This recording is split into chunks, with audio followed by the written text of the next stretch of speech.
식사 맛있게 하셨어요? 별로 맛있게 못한 분위기인데. 자, 예. 오늘 나간 부분 예. 그거 해당하는 기출 문제 풀이해 주시면 이제 지금요? 네, 끝날 때. 오늘은 준비가 안 됐지. 네, 다음 주 한번 해볼까요? 그러면 우리 그럴까요? 매주 이제 시간을 많이 하니까 끝날 때마다 그날 한 분량 한 문제 한번 풀어볼까요? 네, 그래. 그러면 제가 다음 주부터는 그날 가는 한 분량에 대해서 문제 좀 가져와가지고 프린트해서 같이 한번 풀어보죠. 그죠? 다음 주부터. 그죠? 좋은 생각인 거 같네. 그죠? 308페이지입니다. 관할의 경합이에요. 그죠? 일단 관할의 경합해가지고 의의가 나오는데, 일단 의의는 뭐죠? 둘 이상의 법원이 관할권을 가지고 있어요. 이런 경우에 검사는 전전에 말씀드린 것처럼 어느 법원에나 공소를 제기할 수가 있는데, 문제는 어느 한 법원의 공소를 제기하여 다른 법원의 관할권이 손을 뱉지는 않습니다. 따라서 이런 경우에 어느 법원이 관할권을 갖느냐 문제가 뭐죠? 관할의 경합이 되는 거죠. 이번에 가지고 사물관할의 경합이에요. 다시 말하면 단독 판사에게도 관할권이 있고 합의부에도 관할권이 있는 경우에는 일단 가로에 나와 있는 것처럼 합의부 우선의 원칙 해가지고 원칙적으로 합의부가 심판하게 됩니다. 그것이 뭐죠? 동그랑땡이 1번이죠. 그 다음에 2번을 보시면 항소법원과 1심 법원의 계속됐다는 말은 지금 공소가 제기됐어요. 이런 경우에는 항소법원에서 심판하게 됩니다. 그죠? 그럼 이렇게 되는 거죠. 단독 판사와 합의부의 관할이 경합되면 누가 재판하죠? 합의부가 재판하게 되고요. 또 항소부와 1심 법원이 재판부가 관할이 경합되게 되면 항소법원이 뭐죠? 심판하게 된다는 거 기억해 두시기 바라고요. 따라서 2번 내용을 보시면 1. 어쩌고 해가지고 단독 판사는 공소 기각 결정을 하게 됩니다. 이런 얘기겠죠. 자, 지금 합의부와 지금 단독 판사의 관할이 뭐가 돼요? 경합돼요. 그럼 원칙적으로 합의부에서 뭐 하면 돼요? 심판하면 되니까 단독 판사는 뭐 할 수 없어요? 심판할 수가 없겠죠. 그죠? 그럼 어떻게 하는 거죠? 재판 안 하겠다. 공소 뭐 하는 거죠? 기각 결정을 내리면 되겠죠. 그것이 뭐죠? 내용에서 뭐죠? 1번이고요. 그 다음에 이제 2번인데, 자, 이런 문제입니다. 원래는 단독 판사는 뭐죠? 기각하고 합의부에서 뭘 해야 돼요? 심판을 해야 되겠죠. 그죠? 근데 이게 공교롭게도 단독 판사도 심판을 해가지고 단독 판사가 먼저 똑같은 사건에 대해서 판결을 내렸어요. 그러면 합의부가 굳이 뭐 할 필요 없어요? 재판할 필요는 없겠죠. 그때는 합의부는 뭐 하게 되냐면 면소 판결을 내리게 되는 거죠. 그것이 뭐죠? 2번이죠. 보시면 단독 판사가 먼저 판결을 하고 그 판결이 확정되었다면 합의부는 굳이 재판할 필요가 없으니까 면소 판결을 하여한다는 거 기억해 두시기 바라고요. 그 다음에 이제 세 번째는 원래 이러면 안 되는데 둘 다 심판했고 둘 다 판결이 해줬고 둘 다 뭐가 됐어요? 확정이 됐어요. 이런 경우에는 그러면 뭐가 맞는 거냐? 요 문제인데 3번의 결론 보시면 처음 확정된 판결이 유효하고요. 나중에 확정된 판결은 당연 뭐죠? 무효가 됩니다. 그래서 만약에 합의부에서 먼저 판결이 확정되고 똑같은 사건에 대해서 단독 판사가 확정이 되면 뭐가 유효한 거죠? 합의부가 유효하고요. 단독 판사 판결은 뭐죠? 무효가 되겠죠. 그죠? 반대로 이렇게 됐다면 단독 판사가 유효하고 뭐죠? 합의부는 뭐죠? 무효가 되겠죠. 자, 여기까지 정리해 볼게요. 그죠? 자, 일단 합의부와 단독 판사가 경합이 되면 어디서 재판하는 게 원칙이에요? 합의부에서 재판하는 게 원칙이죠. 따라서 합의부에서 심판을 하고 있고 단독 판사도 심판하고 있다면 합의부에서 재판해야 되는 것이 원칙이니까 단독 판사는 뭐 하게 되는 거죠? 기각 결정을 하게 되는 거죠. 이게 원칙인 거죠. 근데 문제는 만약에 이런 일이 벌어지면 안 되지만 단독 판사가 심판해가지고 판결이 이루어졌고 그것이 뭐죠?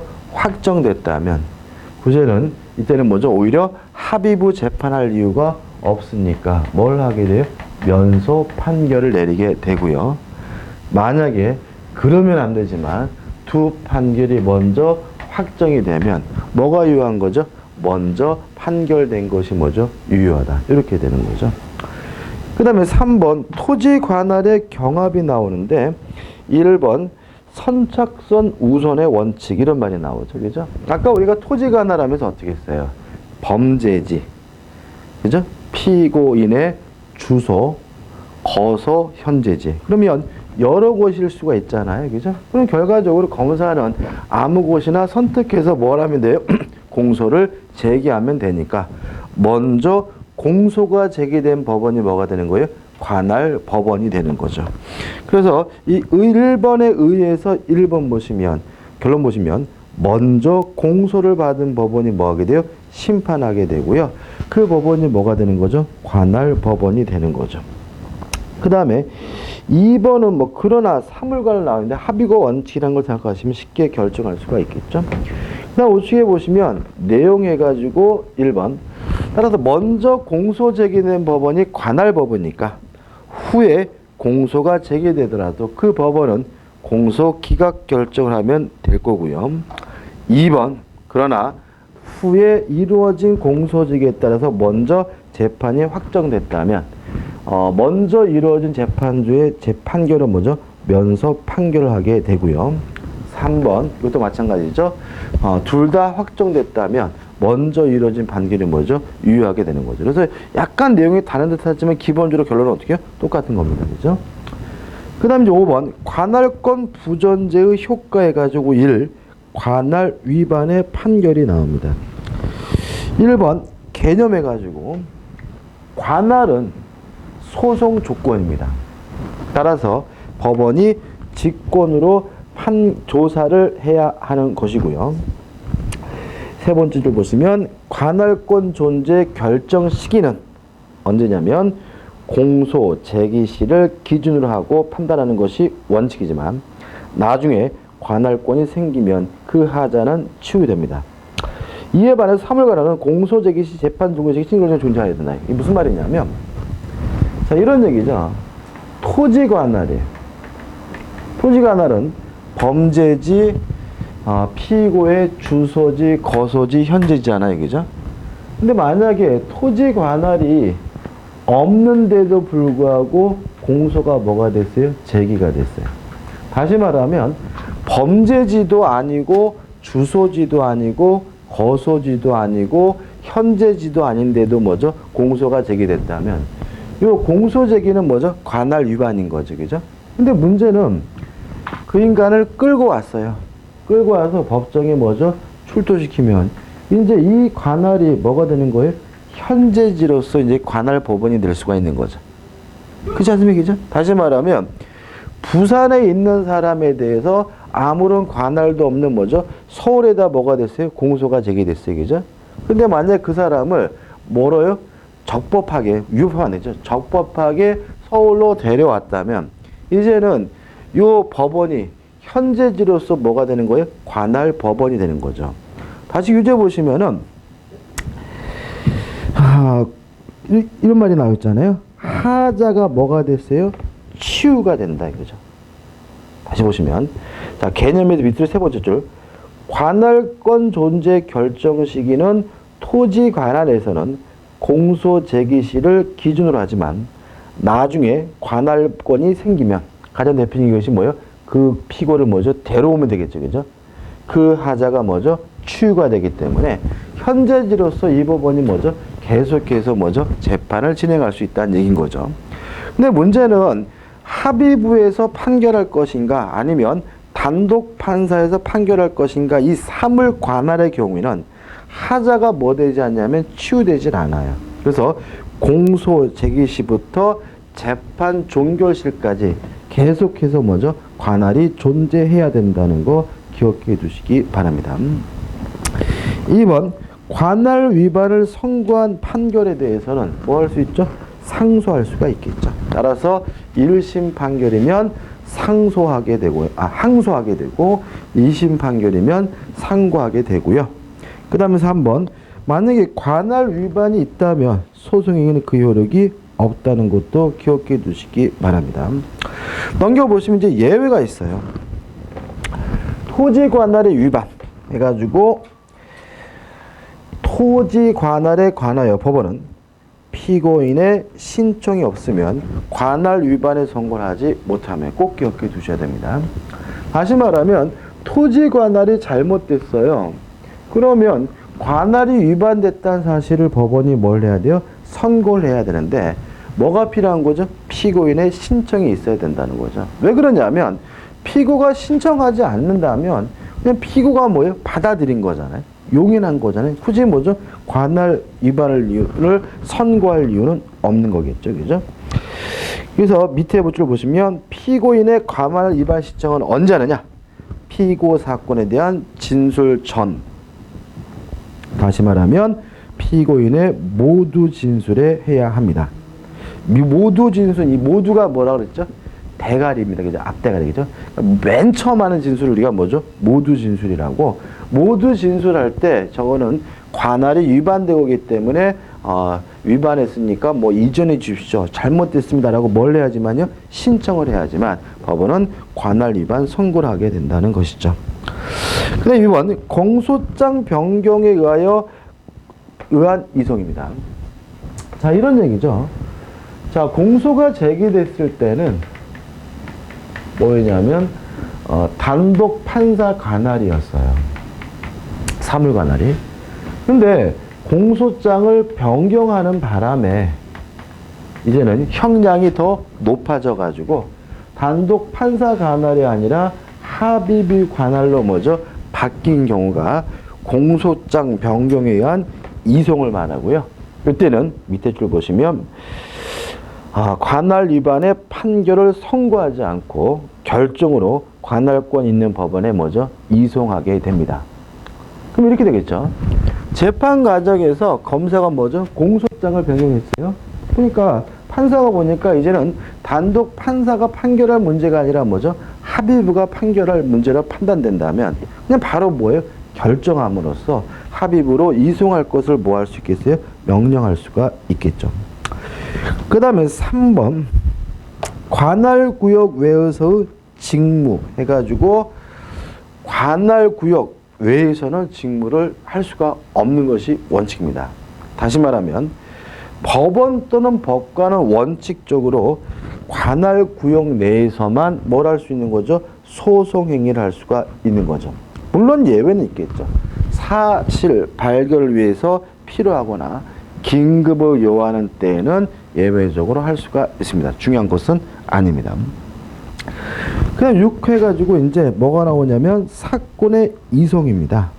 말 그대로 계속 중인 그 사건을 다른 법원 또는 군사법원으로 심소송을 옮기는 것을 우리가 뭐죠? 사건의 이송이라고 하고요.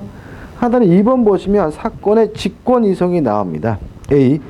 현재직 관할법원에 대한 이송 나와 있는데, 자, 이게 어떤 문제냐면 지금 관할법원이 맞긴 한데 피고가 그 법원에 없어요. 따라서 재판하기가 불편하단 말이죠. 이럴 때는 피고인이 현재 하고 있는 현재직을 관할하는 동급법원에 뭐 할 수 있죠? 이송할 수가 있고요. 주의하실 것은 우측에 맨 위에 보시면 이송 여부는 법원의 재량입니다. 할 수도 있고 어떻게요? 안 할 수도 있어요. 자, 이런 얘기죠. 지금 서울에 있는 법원의 관할로서 어떻게 해요? 재판이 진행 중이에요. 근데 이 친구가 지금 제주도에 있는 교도소에 지금 뭐예요? 구금되어 있는 상태거든요. 그래서 재판할 때마다 제주도에서 서울로 어떻게 맨날 데려와야 돼요. 너무나 뭐죠? 불편하잖아요. 이런 경우에는 법원이 어떻게 직권으로 제주 법원으로 뭐 할 수 있어요? 이송할 수 있다는 거죠. 근데 문제는 이거는 꼭 해야 되는 것은 아니고 불편해서 하는 것이니까 할지 안 할지는 누구죠? 법원의 재량이라는 점 주의하시기 바랍니다. 그 다음에 B번 방금 했던 건데 공소장 변경과 합의부에 대한 이성. 그죠? 공소장 변경을 통해서 더 이상 단독 판사가 아니라 합의부 관할로 받겠다면 결정으로 합의부에게 이송하게 된다. 끝이고요. 우측에 나와 있는 판례는 중요한 판례는 아닙니다. 그 다음에 3번 사건의 군사법원에 이송이 나와 있죠.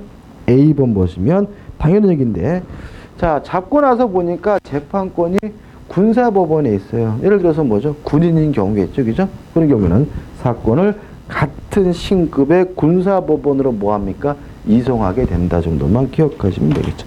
끝입니다. 넘겨보시면 이제 특별히 기억할 게 나와 있는데 312페이지 위에서부터 첫 번째 줄부터 읽어볼게요. 따라서 이성 전 공판 절차에서 작성된 공판조서, 증인신문조서, 검증조서 등 각종 조서는 군사법원의 공판 절차에서도 증거 능력이 있고, 다시 말하면 군사법원이 관할이라는 이유로 사건을 뭐예요? 이송한다 하더라도 그 전에 이루어진 소송 행위는 다 뭐예요? 유효하고 뭐하다는 얘기죠? 적법하다는 얘기죠. 그래서 보시면 피고인이 군인이라는 사실이 인정되면 군사법원에 이송해야지 공소 기각 판결을 선고해서는 안 된다. 이것도 기억해 두셔야 되겠죠. 자, 이런 얘기죠.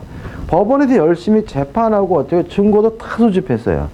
그래가지고 어떻게 해요? 판결 내리다 보니까 제가요 현역 군인이거든요. 이 자식이 늦게 이런단 말이죠. 그러면 어떻게 되는 거예요? 군사법원에다가 어떻게 해요? 서류와 함께 어떻게 해요? 이송하면 되는 것이지 관할이 아니기 때문에 재판하지 못하겠다라는 뭐 할 수는 없는 거죠? 공소기각 판결은 못한다는 거 좀 주의하시기 바랍니다. 그 다음에 4번 소송부 성취. 일단은 나중에 또 배울 건데요. 소년부에 해당하는 범죄라면 소년부로 뭐 하면 돼요? 송치하면 되겠죠. 그 다음에 5번 해가지고 뭐 치료 과목 얘기가 나오는데 특별히 중요한 것은 없습니다. 그러면 이제 뭐 다 했는데 일단 기본적으로 사건의 이송의 경우에는 뭐 특별한 건 없어요. 그죠? 관할이 있더라도 현재 하지 않아서 불편하면 재량 직권으로 다른 법원에다가 뭐죠? 이송할 수가 있고요. 또 만약에 공소장이 변경에 대해서 단독 판사가 아니라 합의부로 바뀌면 결정으로 뭐 할 수 있어요? 이송할 수가 있고요. 또 만약에 관할이 민간 법원이 아닌 군사 법원인 경우에는 군사 법원으로 뭐 할 수 있어요? 이송할 수가 있고요. 마지막으로 주의하실 것은 민간 법원에서 한 증거 절차도 다 유효하고 적법하기 때문에 군사 법원에서도 증거 능력이 인정된다는 점. 그다음에 이송을 해야지 관할이 위반됐다는 이유로 기각 판결할 수 없다는 것만 기억해 두시면 되겠죠. 끝입니다. 자, 이제 제2절에서 이제 검사가 나옵니다. 일단 우리가 좀 조심할 게 뭐냐면 수사기관으로서의 검사와 재판에서의 검사는 그 존재의 의의가 다르다는 거죠. 왜냐하면 수사기관으로서의 검사는 피의자보다 뭐요? 우월적인 존재죠. 그죠? 다시 말하면 국가의 대표함으로써 다시 말하면 공익의 대표로서 피의자에 대한 뭐죠? 우월적 지위를 가져요. 수사기관으로서의 검사는. 그렇지만 재판에서의 검사는 재판의 뭐에 불과해요? 당사자에 불과한 거죠. 따라서 원칙적으로 피고와 검사는 재판에서는 동등한 지위가 부여된다라고 일단 생각하시고 접근하셨으면 좋겠고요. 좌측 하단에 검사의 의의가 나와 있으니까 읽어보시기 바라고, 우측에 보시면 검사의 직무와 권한이 나오죠. 우리가 계속했던 거죠. 1번과 2번은 뭐죠? 수사기관으로서의 검사고요. 그 다음에 3번 법원에 대한 법령의 정당한 적용의 청구라는 말은 공소제기권이 있고, 4번 재판의 집행의 지휘감독. 이 재판의 집행의 지휘감독이란 말은 뭐냐면 재판을 일단 누가 하는 거죠? 법원이 하는 거잖아요. 그래서 법원이 뭐죠? 판결을 내리면 그 판결을 집행하는 것도 누가 하는 거예요? 검사가 하는 거고, 집행에 대한 지휘와 감독도 누가 합니까? 검사가 합니다. 그래서 검사가 가장 꺼려하는 게 뭐죠? 전에 말씀드렸다시피 사형 집행할 때 거기에 배석해야 되는 거죠. 굉장히 싫어한다고 말씀드렸죠. 그 다음에 5번은 검사는 공익의 대표입니다. 따라서 행정소송이나 이런 경우에는 국가를 대신해서 재판을 진행하게 되고요. 그 다음에 6번은 뭐 특별한 거 아니겠죠. 그래서 6번 다른 법령한 민법을 예를 들면 뭐 친권 상실 같은 거 예를 들어가지고 아버지가 아이를 가혹행위를 했어요. 그래서 너무 심해가지고 친권을 박탈할 필요가 있다고 생각된다면 검사가 가정법원에다가 친권을 박탈해달라고 뭐 할 수 있어요? 청구할 수가 있습니다. 그래서 다른 법에서도 여러 가지 지위가 인정이 됩니다. 근데 결과적으로 결국은 이런 모든 것은 검사는 공익의 대표로서의 기능을 수행하는 것이죠. 그래서 저는 개인적으로 제가 이제 사법시험이 안 됐지만 검사를 좀 하고 싶었어요. 검사를 하고 싶었는데 요즘에는 좀 안 하길 잘한 것 같아요. 왜냐하면 제 친구들이 검사하는 애들 보면 아주 힘들어요. 그러니까 뭐 퇴근을 거의 뭐 10시 넘어서 하고 일이 많으니까. 그리고 뭐 또 이제 그러더라고요. 맨날 뭐 강간범, 뭐 절도범, 뭐 이런 분들만 만나니까 자기 스스로도 성격이 좀 나빠지는 것 같다고. 그러니까 다시 말하면 검사 생활을 이는 몇 년 했죠? 한 20년? 지금 부장검사인데. 그러니까는 뭐 오래 하다 보니까 주로 대화하는 상대가 누구예요? 범죄자겠죠? 맨날 범죄자니까. 그러니까 그거에 대해서 자기 뭐죠? 이 습벽도 좀 이렇게 좀 배우는 것 같고 성격도 좀 이상해지는 것 같고. 그래서 정상적인 사람 만나면 오히려 대화가 힘들대. 그러니까 왜냐하면 자꾸 이제 어떻게 이놈이 말을 하면 의심해야 되고 그죠? 막 그러다 보니까. 그래서 그런 거 얘기 들어보니까 저하고는 적성이 좀 안 맞을 것 같고. 그래서 아무튼 검사라는 직업은 참 매력적이죠, 그죠? 그러니까 어떻게 보면은 공익을 대표한다는 건 참 중요한 것 같아요. 근데 보면은 직업을 선택할 때 여러분 다 경찰 하고 싶으신 거죠, 맞죠? 내분에게죠. 잘하시는 거예요. 왜냐하면은 직업에 있어서 가장 중요한 것은 뭐냐면 만족감입니다. 만족감. 그러니까 어떤 직업이 아무리 돈을 많이 벌고 아무리 그것이 사람들이 사회에서 인정받는 추앙받는 직업이라 하더라도 자신에게 만족을 주지 않는다면 삶 자체가 불황이죠. 삶 자체가. 이런 얘기잖아요. 그러니까 우리가 여러분들 이제 나중에 경찰에 돼가지고 현업에 들어가시면 집에서 생활하는 것보다는 경찰서에 생활하는 것이 더 많잖아요. 시간 얘기죠. 그러면 다시 말하면 직업적으로 행복해야 삶이 행복한 거예요. 직업적으로 만약에 불행하면 아무리 집에 이쁜 마누라가 있고 이쁜 아이들이 있고 가정적으로 행복한다 하더라도 삶 전체가 다 불행해지고요. 그것 때문에 오히려 뭐죠? 가정도 영향을 받아서 어떻게 불행해질 수가 있어요. 근데 직업적으로 뭐죠? 행복하려면 가장 중요한 것이 그 직업이 나에게 뭘 줘야 되냐면 만족을 줘야 돼요. 제가 이제 그 법대를 졸업을 하고 사법시험이 안 됐잖아요. 그래서 제가 첫 번째 이제 그 사법시험을 관두고 처음 갖게 된 직업이 뭐냐면 럭키화재라는 제가 이제 그때 당시에 LG그룹 공채 이제 합격을 해가지고 럭키화재라는 이제 회사에 지금 없어요, 그죠? 럭키화재라는 회사에 들어가서 송무팀에 근무를 했습니다. 근데 이제 그 럭키화재를 선택하게 된 이유는 그 럭키금속 LG그룹에서 연봉이 가장 많이 줬어요. 그러니까는 제가 회사 입사할 당시에 초봉이 100만 원이 넘는 회사가 우리나라에 8개밖에 없었어요. 초봉이 100만 원 넘는 회사가 8개밖에 없었고 그 중에서 럭키화재가 4등이었어요. 4등이었고 LG그룹에서 연봉이 제일 셌어요. 그러니까 저는 그때 당시에는 졸업하면서 이런 생각 안 해봤어요. 그냥 월급 많이 주면 장땡이다 싶어서 어떻게 여기를 선택을 했고요. 그래서 제가 법대를 나왔으니까 송무팀을 갔거든요.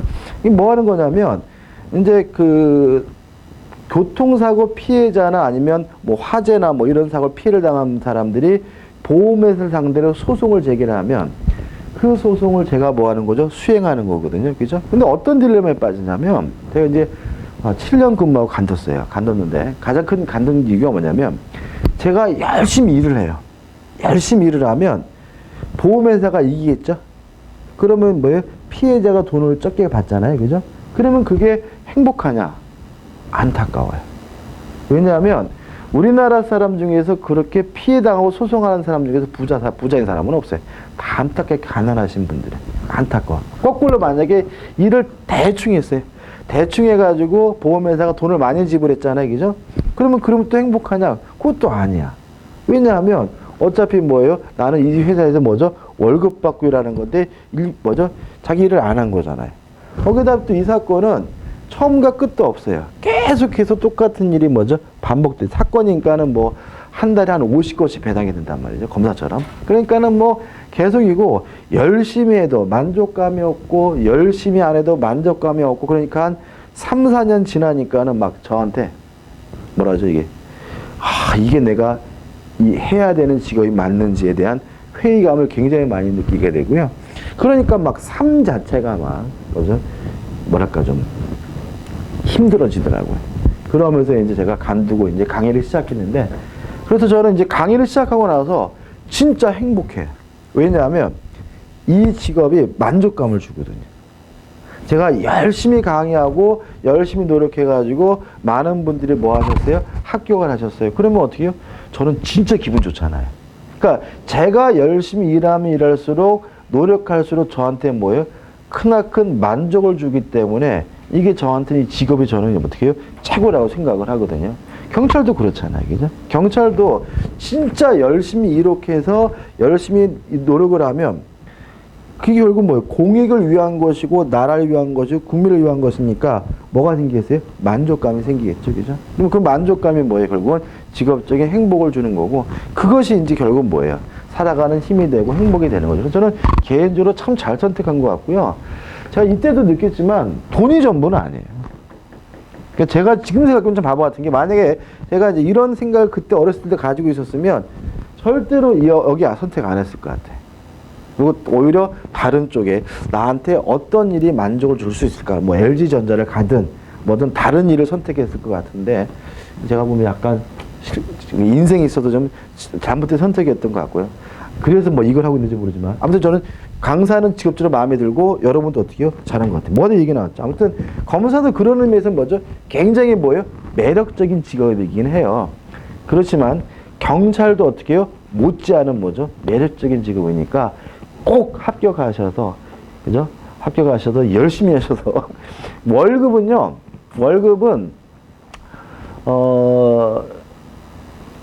지금은 좋다고 다를 수 없고 나쁘다고 할 수 없잖아요. 그죠? 앞으로 좋아질 겁니다. 좋아질 겁니다. 왜 그러냐면은 이게 이제 그렇잖아요. 사회라는 것이 균형이라는 게 있거든요. 어떤 분야가 일방적으로 불리하다면 그걸 내버려 두질 않아요. 예를 들어 현재 지금 소방관 업무를 하신 분들이 일도 힘드시고 막 그러잖아요. 그죠? 그것도 제가 봤을 때는 한 4, 5년 지나게 되면 이제 어떻게 해요? 그분들의 대우가 좀 어떻게 올라오실 거예요. 왜냐하면 균형을 맞추게 되어 있거든요.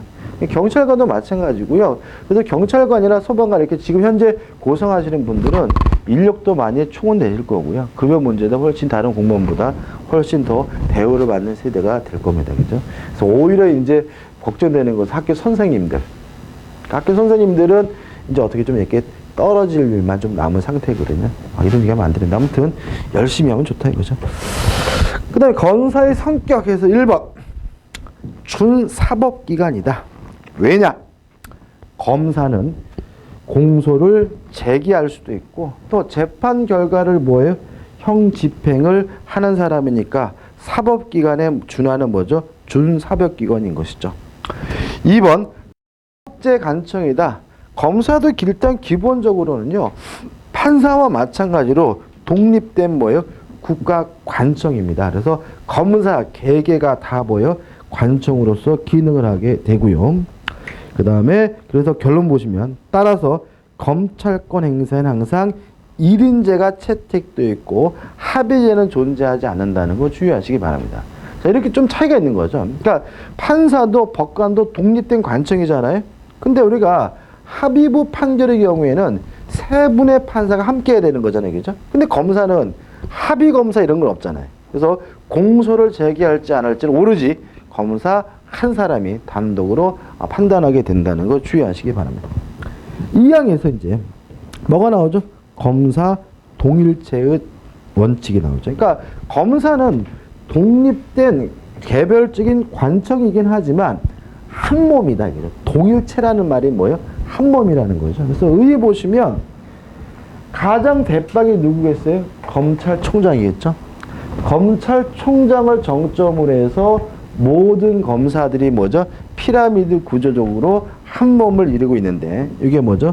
검사 동일체 원칙이라고 하고요. 넘겨보시면 제도에 취재해가지고 어쩌고저쩌고 나와 있지만 가장 중요한 것은 뭐예요? 공정성 확보와 통일된 수사망의 확보죠. 다시 말하면 공정한 범죄 수사 및 집행, 또 통일적인 범죄 수사 및 집행을 위해서 검사 동일체 원칙이 인정이 되고요. 내용을 보시면 1.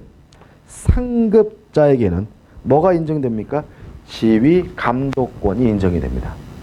그래서 법관의 경우에는 뭐가 없어요? 지휘 감독권이 없죠. 그죠? 따라서 상급자에게는 지휘 감독권이 있고요. 따라서 하급 검사는 뭐가 있는 거죠? 명령 복종 의무가 있는 거죠. 다만 주의하실 것은 2번에 가지고 명령 복종 의무에 뭐가 나옵니까? 한계가 나오는 거죠. 한계가 뭐겠습니까? 결론 보시면 검사는 자기의 법적 확신이나 양심에 반하는 지시에 따라서는 안 됩니다.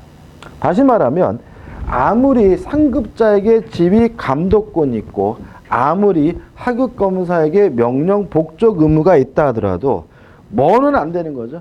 법적 확신을 배반하면 안 되는 거죠. 또 자기 뭐죠? 양심에 반해서 행동하면 안 된다는 가장 기본적 의미가 나와 있고요. 3번 내부 명령 위반의 효과. 자, 그럼 이런 얘기죠. 만약에 양심에 반하는 지시라면 뭘 해야 돼요? 거부를 해야죠. 그럼 결과적으로 명령을 어떻게 해요? 위반하게 되는 거죠. 그러면 이거 어떻게 되느냐? 요 문제에 대해서 이런 거죠. 자, 보세요. 지금 검찰청장이 하급 검사에게 불기소하라고 명령을 내렸어요.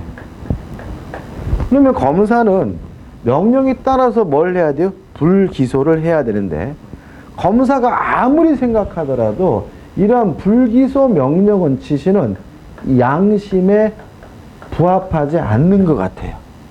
그래서 양심이 부합하지 않는다는 이유로 뭐죠? 거부하고 뭘 했어요? 기소 처분을 했어요. 이해되시죠? 그러면 내부적으로는 이 검사는 뭘 받아야 징계를 받아야 되겠죠. 그죠? 왜요? 검찰청장의 뭘요? 명령을 위반했으니까. 다만 외부적으로는 이 기소 처분은 무효가 아니라 뭐 한 거예요? 유효한 거겠죠. 이해되시나요? 그래서 교재 보시면은 읽어볼게요. 검사 동일체 원칙에 의하여 검사는 소속 상급자의 지휘 감독에 복종해야 한다.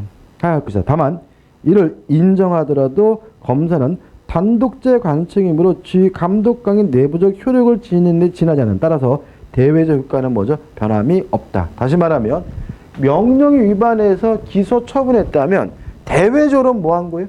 유효한 거죠. 다만 내부적으로 검찰청장의 명령에 위반했다는 이유로 뭐는 될 수가 있어요? 징계 사유는 될 수 있을지언정 대외적 효과는 변함이 없다는 거 주의하시기 바랍니다. 그 다음에 2번 직무승계와 이전의 권한이 나와요.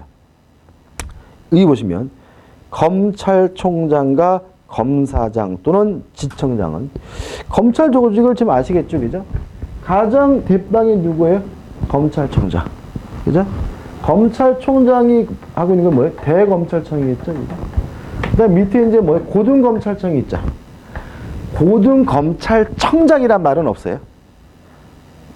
검찰 총장이죠. 좀 특이하지 않아요? 검찰. 그러니까 우리가 경찰청장이라 그러죠. 근데 검찰은 청장이라 그러지 않고 뭐라 그래요? 총장이라 그래요. 감찰총장. 그 다음에 고등검찰청 청장이란 말은 없어요. 뭐라 하냐면 검사장이라고 해요. 지방검찰청 있겠죠, 그죠? 지방검찰청 청장이란 말은 없어요. 그 청장, 대빵들을 뭐라 그래요? 검사장이라고 해요. 이해되시죠? 그 다음에 각 지방검찰청별로 뭐가 있냐면 지청이 있어요. 지청. 근데 요 지청은 우리가 뭐라 그러냐면 지청장이라고 해요. 그래서 우리가 결국은 만약에 이제 규모를 비교하면은 지청장이 경찰서장하고 좀 비슷해, 규모가. 지청장이. 그 다음에 뭐죠? 지방검찰청은 뭐죠? 우리 하면 뭐 서울지방경찰청 있죠, 그죠? 그거와 비슷하고 비교하지 말게요. 아무튼 대검찰의 대빵은 뭐예요? 검찰총장이고 고등검찰이나 지방검찰의 제빵들은 청장이라지 않고 뭐라고 그래요? 지검장이라고 하고요. 그 다음에 지방경찰청에 소속되어 있는 것들 우리가 뭐죠? 지청이라고, 대빵을 뭐라 그래요? 지청장이라고 해요. 그래서 우리가 보통 검사장, 지청장이란 말이 많이 나오죠, 그죠? 그럼 결국 뭐예요? 해당 관서의 장을 말하는 거고요. 그래서 교재 다시 보시면 검찰총장과 검사장 또는 지청장은 무슨 말 아시겠죠, 그죠? 그죠? 관서장을 말합니다. 소속 검사의 직무를 자신이 처리하거나 직무 승계거나 자신의 권한에 속하는 직무의 일부 또는 소속 검사의 직무를 다른 검사로 하여금 처리하게 할 수가 있다. 다시 말하면 직무 이전 권한이 있습니다. 굉장히 중요한 권한인 거죠. 자, 이런 얘기입니다. 예를 들어가지고 지청장이 있는데 소속 검사한테 지휘를 했어요. 이 자식이 안 따라요. 그러면 걔 일을 뺏어가지고 자신이 직접 할 수도 있고요. 다른 검사에게 그 일을 줄 수가 있죠. 다시 말하면 검사를 함부로 뭐 할 수는 없어요. 자를 수는 없잖아요. 아무리 지청장이고 검사장이라도. 근데 자를 수는 없지만 뭐가 있어요? 일을 뺏을 권한이 있는 거예요. 근데 생각해 보십시오. 검사라고 해가지고 임용이 돼가지고 쌀이 좋다. 내 열심히 일해야지 왔는데 지청장이 제 일을 뭐죠? 뺏어가서 저한테 일을 안 줘. 그러면 지옥이겠죠. 그죠? 출근해가지고 어떻게 해요? 맨날 네이버나 보고 앉았고, 그죠?